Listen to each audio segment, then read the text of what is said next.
Welcome all. This is Inez Russell Gomez, and this week in Conversations Different, we are taking a deep dive into Santa Fe.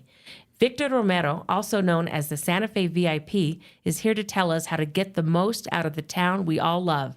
Victor, welcome to Conversations Different. Yay, good morning. How are you? I am good. It's good to be here with you and find out, what I should be doing to enjoy my hometown more. Even better to be with you. Congratulations on your new podcast. This is exciting. It's been fun. It's been Good.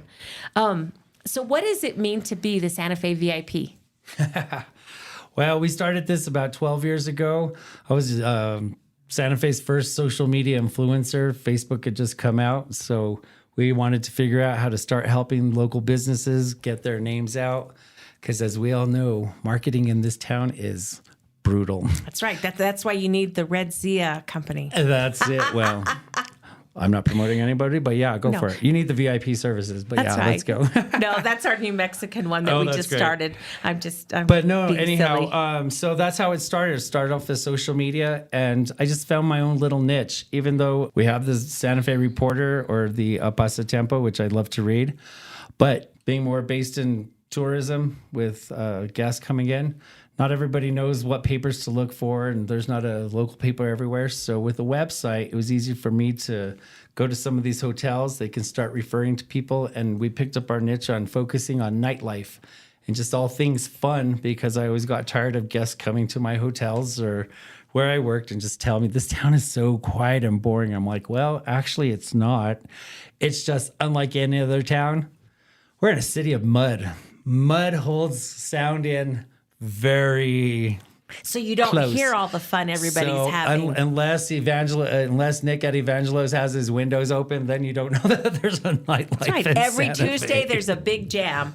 All sorts Everywhere. of stuff. Yeah. Tuesday night jam, Friday, Saturday nights, got Yeah. great music. So, but again, if you don't have those windows open, or if the venue's upstairs, you're not going to hear much around the streets. Yeah. So I think that's what makes it hard for people to feel that there's nightlife and fun things. But once you get into it, you're going to have fun and hit up every spot Friday, Saturday nights. That's nice. Well, I know when I come downtown, I'm always surprised that there's so many people out.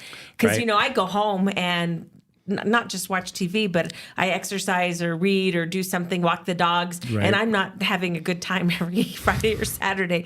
And I do that, and then I'm like, wow, there's people out, there's dinners, there's music, there's all sorts of things happening. But I think that happens to anybody in any city. I don't care what city you live in, right? You have just worked 40 plus hours a week. Mm-hmm.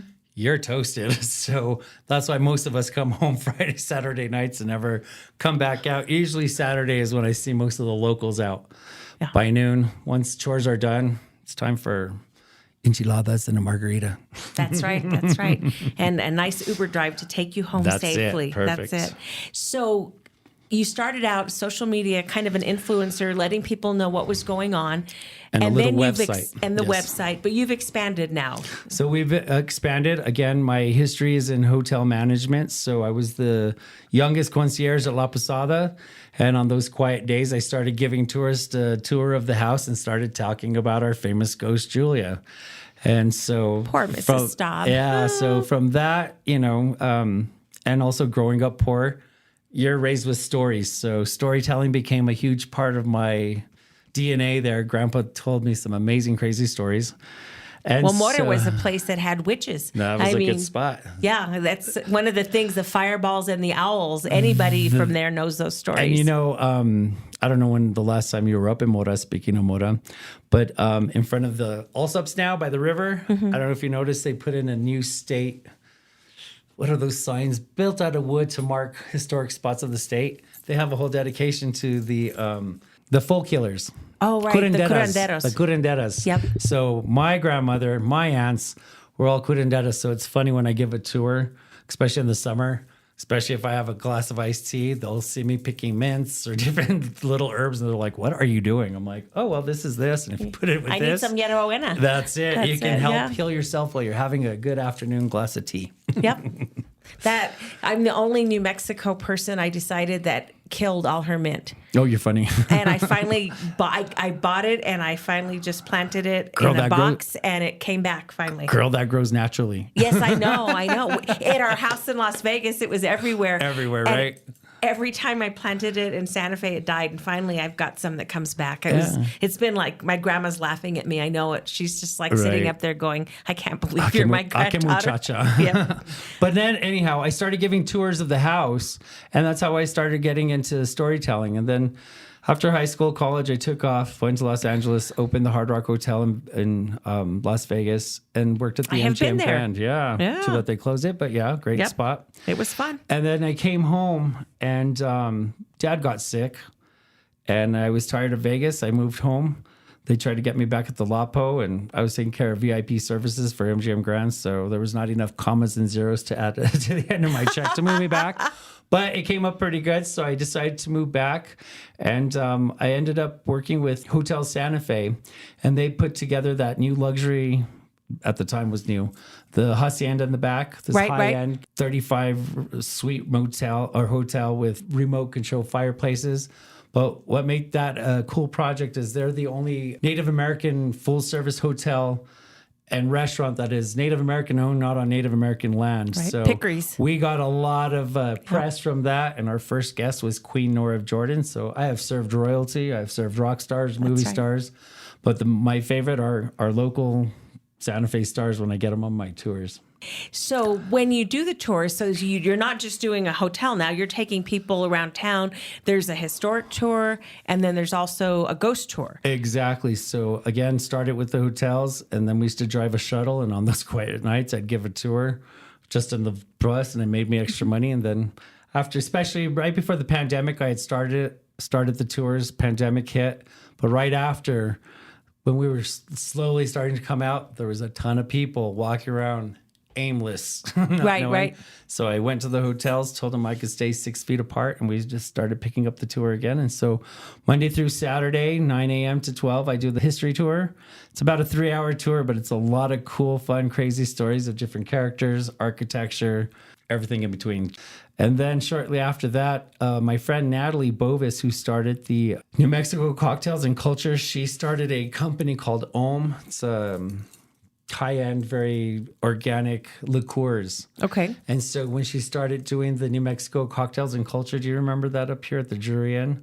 Okay. So she had a group of friends helping her, and she asked, would you be able to put a little ghost tour together, and I'll get booze at each one of these places, and we'll make a drink to celebrate the ghost story. So after I did that, I told her, I love you, but I'm so stealing your name. This is so much fun. So that's how that idea came, bursting out of Natalie's great idea for Haunted Spirits Tour. I love that. Haunted spirits, whether you drink them or see them. And we'll be back on that note in just a moment.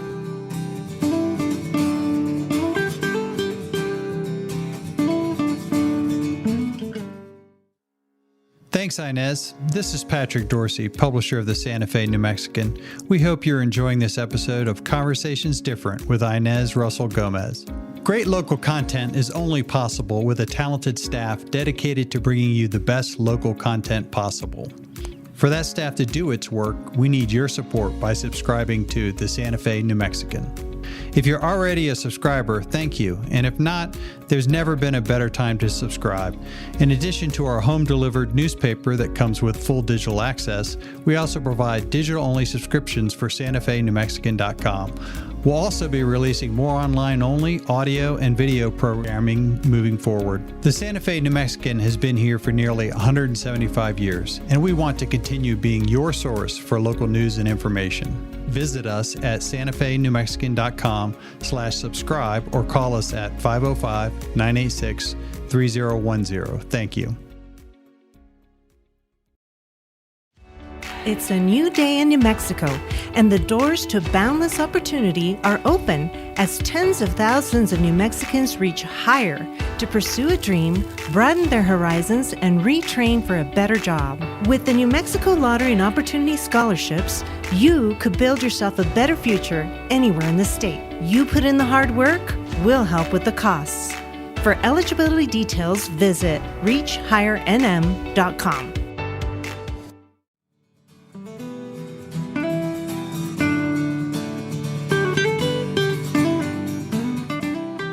We are back with Victor Romero, the Santa Fe VIP, and we're talking about ghosts in Santa Fe, but just history. What do people ask you when you're walking around Santa Fe? What do they want to know?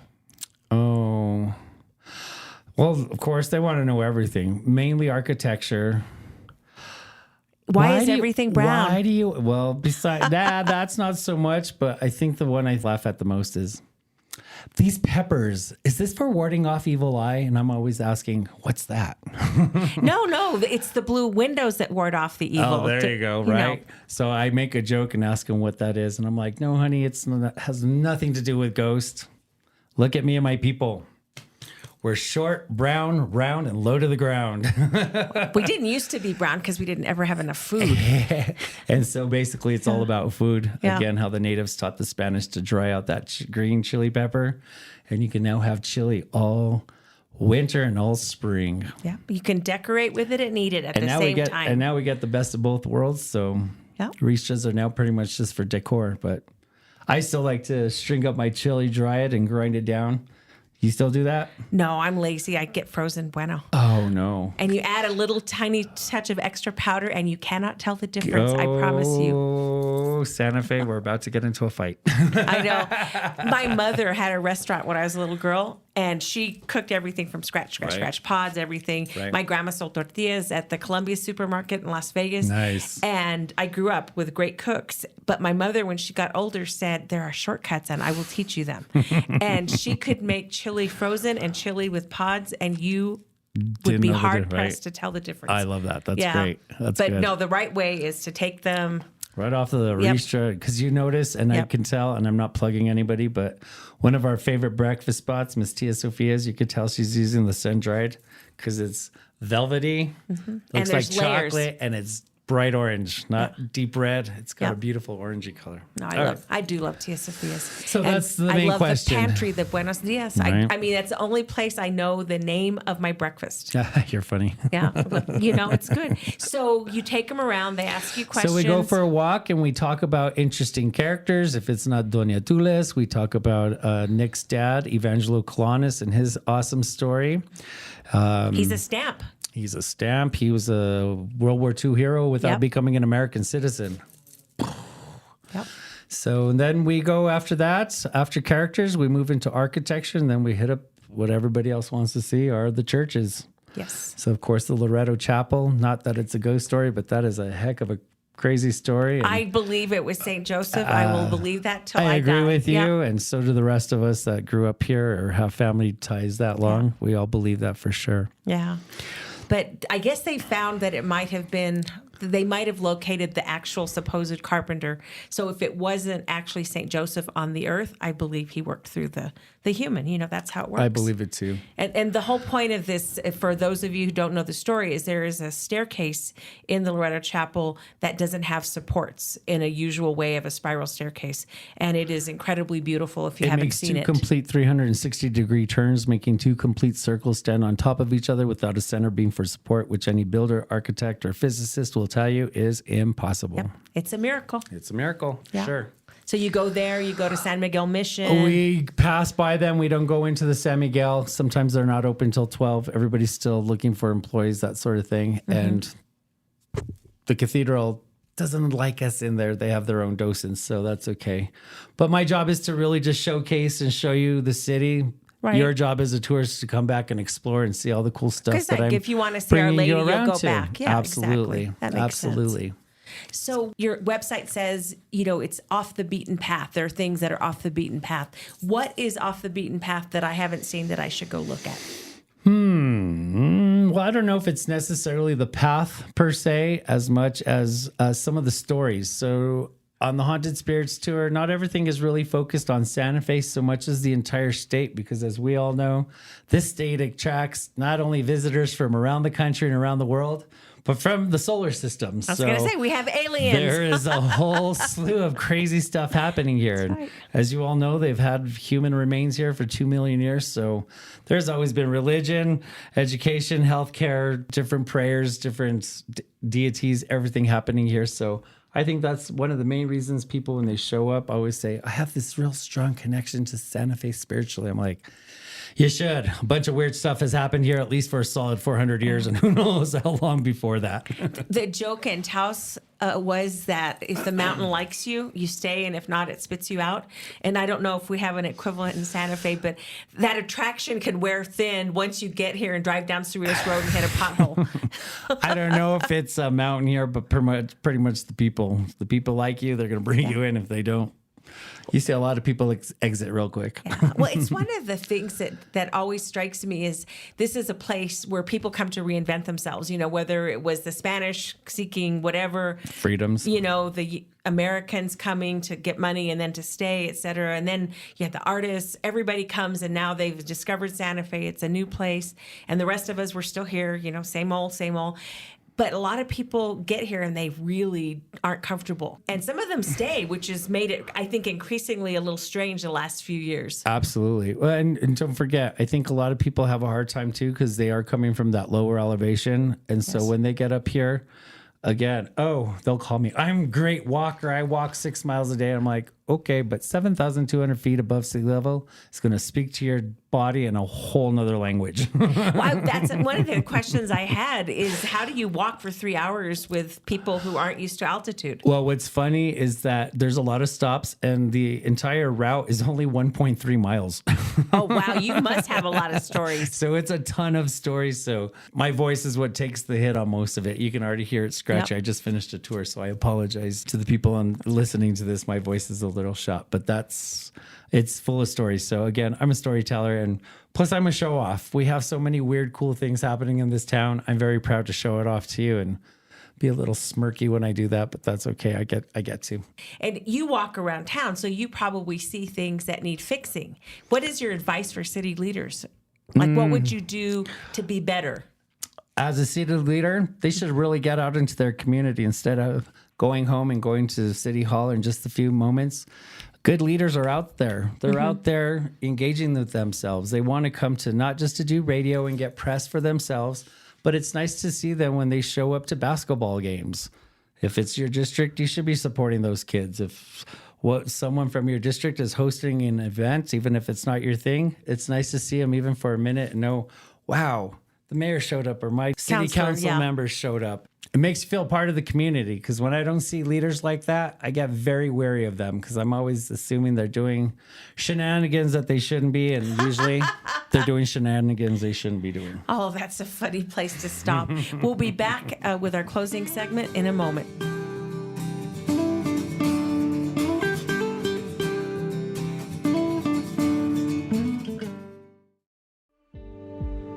My name is Maria Jose Rodriguez Cadiz, and I am the Executive Director with Solace Sexual Assault Services.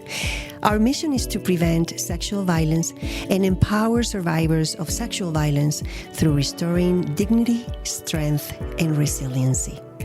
For almost 51 years, Solace has reduced the impact of sexual violence.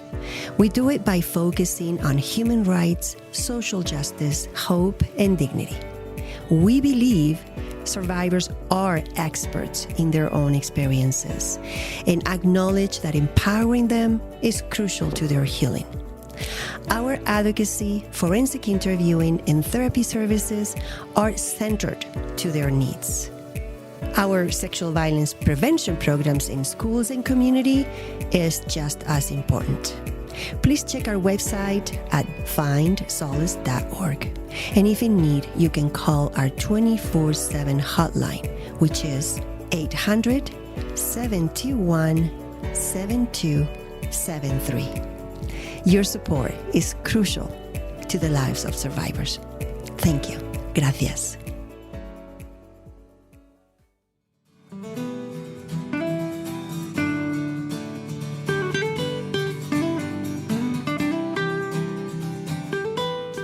We are back at Conversations Different with Victor Romero, the Santa Fe VIP, and we are going to have him tell us one of the favorite stories that he likes to share when he's walking around Santa Fe, giving a local's perspective of our town.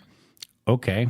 Well, I'm going to tell you a short one that I love, and it's about the three sisters that were witches that lived inside of the oldest house. And they didn't practice the whitest and cleanest of magic. Ooh. So there's a story of a young conquistador who had fallen in love with a young lady Knowing of these sisters and their magic, he gave them some silver in hopes of them making him a love potion. Oh, They're this is going to end badly. They're going to make him a love potion. He's going to follow their instructions.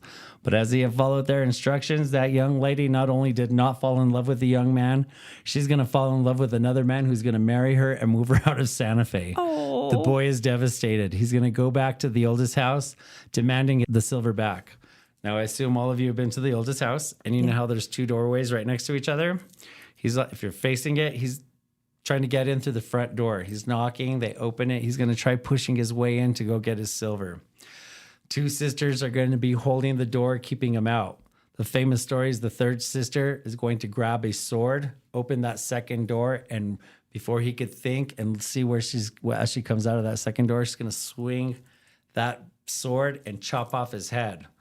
I assume you guys have been inside of the oldest house and you've seen that casket with a headless body. They kept his body there as a reminder to everyone to not come and screw around with those sisters. So you don't get your money back if the magic does not go as you want it. But that's why you see a full casket with a full skeleton body missing its head. They kept his body there to remind everybody not to mess with him. Oh. Isn't that a great story? Yeah, I wonder if it happened, but it is a great story. Right. But my favorite is everybody else's favorite, and that is our most famous ghost, and that is Ms. Julia Staub. The story of Julia Staub and Abraham. Abraham and his brother, they make their way here to the United States in search of the American dream, and they came to Santa Fe. I always wonder how that ended up. Even I make a question mark about that when I tell the story. But nonetheless, him and the brother are going to open a mercantile shop here in the plaza over by La Fonda, that southeast corner. And the business does okay. They say about 3 or 4 years into it, he's scored a huge contract with the United States government to start supplying tents to the United States Army because they're still fighting the Civil War on the East Coast. And once that check cashes, he's the wealthiest man in town. Wow. He's now going to go purchase those 6 acres, which we now know as the La Posada Resort and Hotel. He's going to build the very first 2-story brick mansion. He puts in all of that money into the details of the house. So next time you guys are in La Posada in the lobby area, those first 4 marble steps, that is fine Italian marble all the way from Italy to be the outdoor steps up to the porch. Then once you get to the doorway, you notice on the banister, he's going to put in gold his initials, AS for Abraham Staub. And on the right of the door, you're going to see the little family Wazuza. They were a sweet little Jewish family. Then all the light fixtures in the house are the original oil lamps that they're going to clear out and then rewire them with electricity. So those are the original lamps to the house. Then again, you walk into the house. Those beautiful floors, as you've all seen, are detailed, inlaid, gorgeous throughout the rest of the house. And then again, once that thing's done, the last thing he's going to install is that beautiful stained glass you all see right off of the dining room of a rose. That was his wife Julia's favorite flower. 2 conflicting stories. One says that she came to America on her own. Another story I heard is that while that's getting installed, he heads back to Germany to retrieve her. And when he gets there, Julia's famous in her little community. Unfortunately, she didn't have a cool podcast or paint a beautiful painting or sculpt something fabulous. This is pre-mental health. She's famous in her little neighborhood for being a very fun, outgoing woman. And then she was very sad and depressed. Oh, and then so she was manic. had all these crazy episodes in between. So we don't know if she was bipolar, manic depressive, or heck, it could have been a party in her head. Both things are going on at the same time. Wow. But poor thing, this is what's happening to her. But once Abraham gets her, she's in love. That mental health is going to stay pretty stable. When she gets back here to Santa Fe, she's about to become queen of Santa Fe society. She's the wealthiest woman in the biggest, most beautiful house in our little town. This house is so famous that they say Lew Wallace, when he first got here, as appointed as us as a governor to deal with Billy the Kid, he's going to stay there. President Rutherford Hayes? Yep. When he signs us in as the 47th state, he's going to stay there for 3 nights. All other big dignitaries, big people like that are going to stay in the house. It's the nicest place to stay. The house gets eventually a 3rd floor because they're entertaining so much, basically becomes a ballroom. I think it only lasts about 7 or 9 years before it catches fire, and then they're going to remove it. Now, 14 years in, they move into the house. Another 12 years later and 7 children later, they're about to give birth to their last kid. this little girl is born. Now, we're not sure what happens. We do not know if the little girl, well, obviously she didn't choke on the umbilical cord, but something, I don't know if the kid's stillborn or just literally lives a few hours, a day or two, and the kid's going to die. This is going to throw Julia back into that manic stage. Now, prior to that, as host queen of Santa Fe society, her one trademark is that beautiful, curly, shiny black hair she had. After this kid dies, the stress is going to go straight to her hair. And now, in less than, I think they said between 4 and 5 months, from the roots out, her hair is now just turning completely ghostly white, and she is freaking out. She's now going to close the doors. No more parties. No one's invited. She's now just roaming the halls. They say she doesn't eat or drink for 2 weeks after the kid dies. She's starting to lose it. Now, again, other stories. There's a story that Abraham murders her because he can't handle being associated with someone who's losing her mind. I don't like that story. The story I like is that Abraham is now spending all of his money getting different doctors to come in to see how to help her. Unfortunately for him, they're all going to keep recommending to him that he needs to have her committed to the state hospital. He can't do that. He just brought her all the way from Germany. She only speaks German. At that time, we're still predominantly Spanish with a very little bit of English. So imagine putting your new wife from Germany in a mental institution that speaks a whole nother language. He couldn't do it. So the story is he's going to start taking her healthcare into his own hands by tying her to her radiator in her room with a rope. Because at this point, she's now getting up at 2, 3 in the morning, walking to the kids' rooms while they sleep, grabbing them by the collar and start shaking them and telling them, get up and go to school. And if you don't, you're going to grow up and be stupid. She's losing it. Right. The kids don't know what to do. Abraham can't stop this. This is why he's going to tie her to the radiator. And she's allegedly or supposedly dies upstairs in her room tied to her radiator. Oh. But ever since then, Julia, from day one, fell in love with that house to the point that she refuses to leave. Wow. And since then, Julia has become our most famous ghost.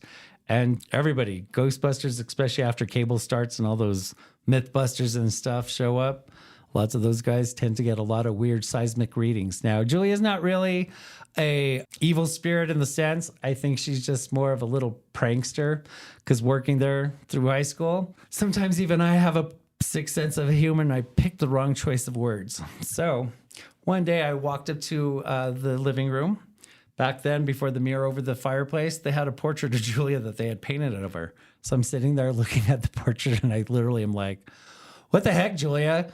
Hook a brother up. I tell your story to all these strangers and you only seem to appear to the people that don't know your stories.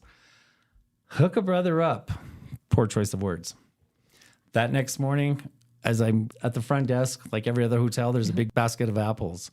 Well, we use those Washington apples, which are gigantic, and they have that annoying little white sticker. That morning, I was peeling off the stickers in the walk-in. As I'm walking through the dining room, as I get to the lobby area where the steps are up to the house, for whatever reason, I was carrying the basket of apples like a tray. So my hand's flat this way. Ow.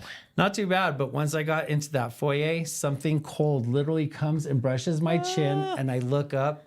And you guys notice those big wrought iron light fixtures? Yeah. Well, back in my day, I was still about this far from touching the bottom of the tassels that hang down. Nowadays, I can touch it. But when I walked out, it was not a Washington apple. As you know, our apples grow like us, short, brown, round, and a little fatter, a little whiter like us. Perfectly placed on the very top tier, which no one could reach. Perfectly placed as a New Mexico apple, and the chandelier had this little sway going like that. And as I'm getting chills, my friend Renee King, who's working with me, I remember like a lunatic, I started yelling from the middle of that lobby, Renee, come here, hurry, look at this. And she is like, what is wrong with you? I was like, I didn't touch that. Look at that. These are Washington apples. That's a New Mexico apple. I came in and asked Julia for a sign. I think that's our sign. I just remember her looking at me, rolling her eyes, and just kept telling me, you're crazy. And walked back to the front desk. Well, the thing about otherworldly appearances is that when they do happen, we do feel like we're crazy. Right. You don't know what it is, and you can't explain it, and you sort of wish it would go away because right. it's scary. And a lot of people claim to see it. I've had a lot of employees. I noticed that most of them that tended to be bartenders always saw her by the fireplace in the little drinking area before you go to that back room. Yep. That was the pantry. Obviously, with 7 kids, she spent a lot of time in that pantry cooking and preparing for those kids. But then a lot of people also see her on top of the staircase. And then one year I did have a mother-daughter check in for Halloween, and the lady was insanely rude to me. Kept asking her, "Welcome to Santa Fe. How are things?" "I have the ghost room." "Okay, again, ma'am, welcome to Santa Fe. Can you hurry up? We got the ghost room." I'm like, "Okay." So the girl that's working with me just kind of put her head down. And as soon as she left, she's like, "Oh, that lady was rude to you." I was like, "Whatever, let Julia deal with her." Again, poor choice of words. And Julia did. I came to work at 7:00 the next morning, asked the night relief person, "How was your night?" Well, 256 checked out about 3:45 this morning. I was like, "They did? What happened?"